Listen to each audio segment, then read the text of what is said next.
Democratic Congressman André Carson. Congressman, thank you so much for being here. Happy holidays.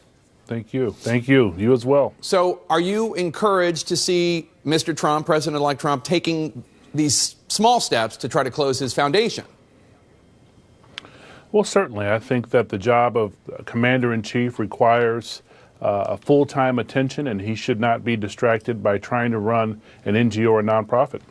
Now, you've heard just in the last block, Israel's ambassador to the United States, Ron Dermer, just now really going after the Obama administration hard, faulting them for abstaining during that UN resolution having to do with the building of settlements in East Jerusalem and the West Bank. What did you make of what he had to say? Well, Ambassador Dermer he's a friend of mine. He has Hoosier roots. He and I meet often. We talk. We have a great relationship. I respectfully disagree. I support the Obama administration's position to allow the resolution to pass. I know that President-elect Trump, along with Prime Minister Netanyahu, have been vocally against the administration, but the reality is very clear. Over 600,000 Israelis are now settled in East Jerusalem and the West Bank, further exacerbating tensions internationally.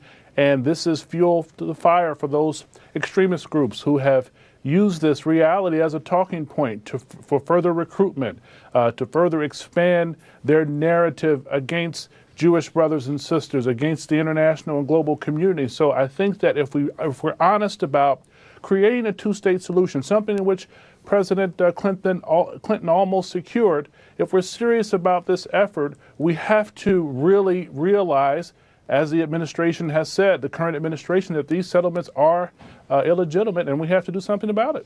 Well, one of the points that Ambassador Dermer made was that there was 10 months when Prime Minister Netanyahu froze all settlement development as a way to give the Palestinian leadership an opportunity to try to take steps towards peace, and they squandered it. It's often been said that the Palestinians never miss an opportunity to miss an opportunity. Should there not be pressure put on the Palestinian leadership as well?